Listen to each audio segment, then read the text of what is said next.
Bonsoir à tous. Moi, c'est Rostam PK. La vidéo d'aujourd'hui est plus une anecdote qu'une leçon. Et je pense que dans cette anecdote-là, les uns et les autres doivent se repérer. Moi particulièrement. En fait, le simple fait à y penser me fait comprendre que si réellement on ne passe pas à l'acte, si on ne veut vraiment pas changer, le chemin est encore très long. La route est très longue, mais bon, comme disait quelqu'un, c'est que le début de toute aventure commence par un pas. Mais je dis toujours que le début de toute aventure commence par un pas qui est pris. Ces six oiseaux sont posés sur une branche, cinq décident de voler. Combien d'oiseaux restent-ils sur la branche? Six. Parce que cinq ont décidé de voler, mais ils n'ont pas pris l'initiative de s'envoler. Donc il reste six. Je discutais avec quelqu'un d'ailleurs, un membre qui m'est très cher d'ailleurs, un frère. Et jusqu'ici, il est totalement convaincu, contrairement à moi, que la raison pour laquelle euh, il est peut-être dans une situation financière quelconque, désatisfaisant, je dirais, c'est parce que peut-être les parents ou bien la famille dans laquelle il vient n'a pas vraiment mué corps et âme pour lui donner la vie qu'il aurait pu avoir, ou bien que ses confrères ont eu, ou bien que la société, ou bien les amis qu'il a autour de lui a. Et je me tue, je me promène à lui dire que ceux-là, peut-être que tu as envie, que tu penses qu'ils ont des conditions un peu plus légères que la tienne. Les parents ont peut-être ont eu la possibilité de leur en donner un peu plus de côté financièrement parlant. Si tu regardes la lignée, tu vas te rendre compte que soit c'est le parent, soit c'est le grand-parent, soit c'est l'arrière-grand-parent. Ils ne sont pas devenus riches par coup de marteau. C'est que dans la génération, si on regarde l'échiquier de la génération, on va se rendre compte qu'une fois, il y a quelqu'un qui a pris la responsabilité sur lui de dire que ce que j'ai vécu, ce que mes aïeux ont vécu, moi, je vais mettre fin à ça. Mais au lieu de passer le temps à te plaindre, je disais à ce frère, pourquoi ne pas prendre sur toi cette résolution-là aujourd'hui et dire que puisque je viens d'une famille qui manque telle ou telle chose, alors les générations futures ne manqueront pas.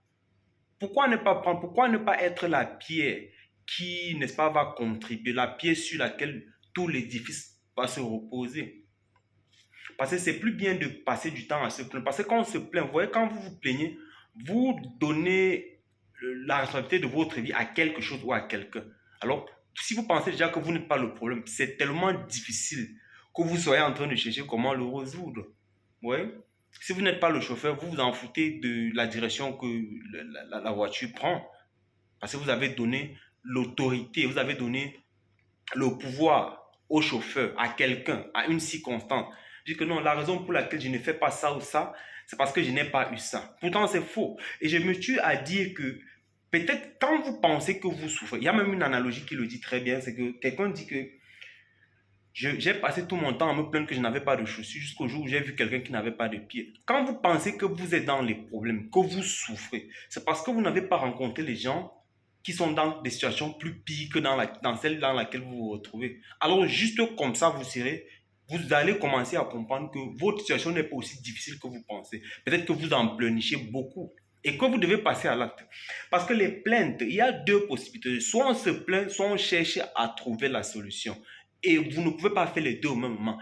Et tout acte que vous allez poser, soit va se traduire par l'avancement que vous allez faire, ou soit va se traduire par le recul que vous faites. Il n'y a pas de je suis stagnant. Vous ne pouvez pas rester dans une situation, dans un endroit de façon stagnante. Vous ne pouvez pas. Parce que les choses tournent, le monde tourne, et même la terre tourne. Donc il n'y a pas de position stable. Soit vous avancez, soit vous reculez. Maintenant, sur ce point, vous voyez qu'une fois quand quelqu'un dit quelque chose comme quoi, je maintiens le rythme sur lequel je suis. Vous voyez que vous comprenez immédiatement que la première impression que cette personne vous donne, c'est d'ignorance. Parce que rien n'est stagnant. Même tout ce que vous voyez autour de vous est en train de bouger, c'est un perpétuel mouvement. Et soit vous avancez avec le mouvement, soit vous reculez quand le mouvement avance. Vous allez faire une ou deux choses. Pour dire quoi? Pour dire que la même énergie, la même capacité qu'on utilise pour se plaindre, je disais même déjà aux frères, c'est la même énergie qu'on pouvait utiliser pour poser des actes concrets. Vous voyez? Et vous allez vous rendre compte que parfois, il n'en faut même pas trop. Parfois, l'énergie même qu'on utilise pour se plaindre est deux fois plus grande que l'énergie qu'on pouvait utiliser pour faire quelque chose. Mais le problème, c'est que ça fait plaisir de se plaindre. Parce que puisque tout le monde autour de vous se plaint, et si vous ne vous plaignez pas, vous avez comme impression que, on a comme impression, vous allez avoir comme impression que vous ne vivez pas le monde normal. Parce que les gens se plaignent autour de vous. Comment ne pas vous plaindre? Mais c'est l'erreur. C'est l'erreur. Parce que ce n'est pas parce que bon nombre de personnes font une chose que réellement ça doit être vrai. C'est pas vrai. Et l'histoire même l'a prouvé. L'histoire l'a prouvé à tout court, à beaucoup de reprises.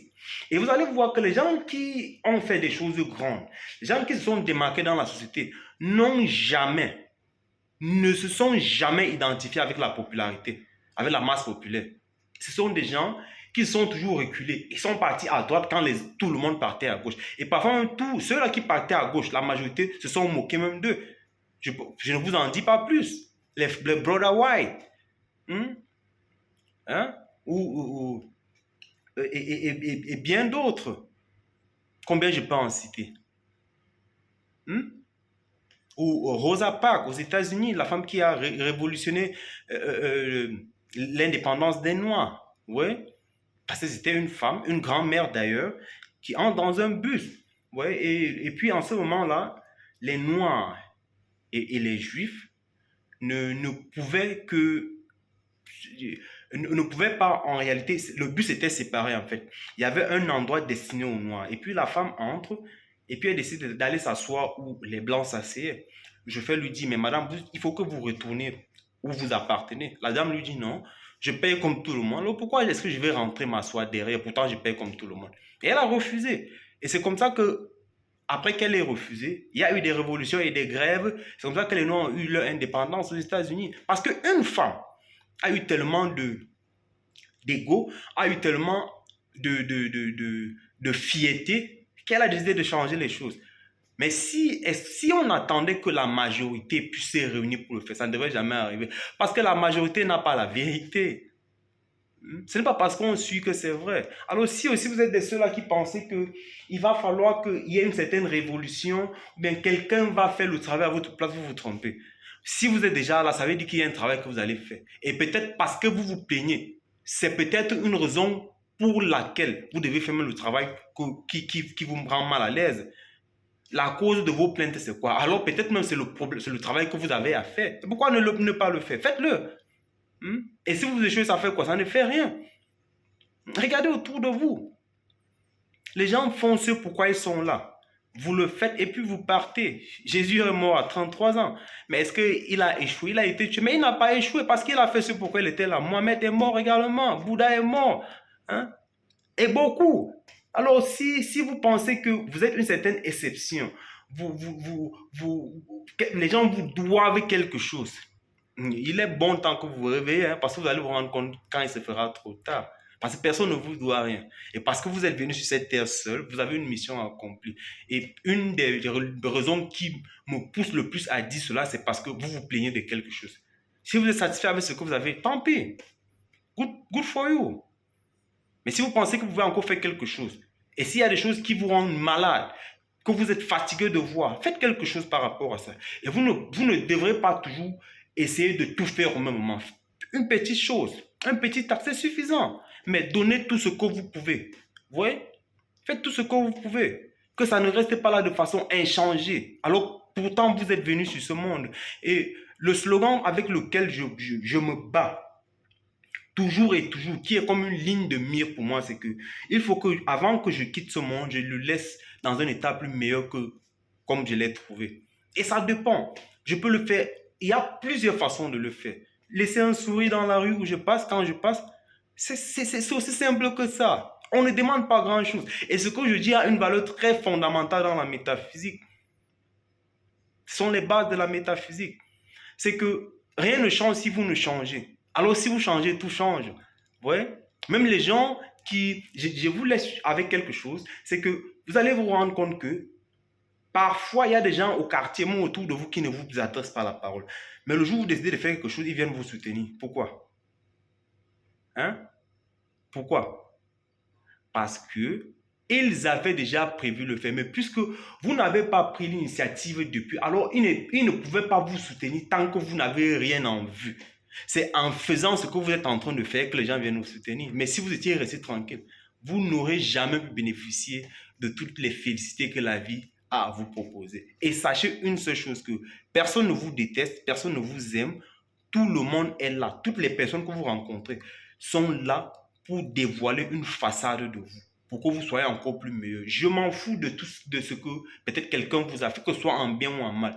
Mais l'ultime raison, c'est de dévoiler quelque chose en vous, c'est de vous passer un enseignement. Parce que personne ne vous déteste. Si vous avez aimé la vidéo, n'hésitez pas à mettre le pouce en dessous dans les commentaires. Merci.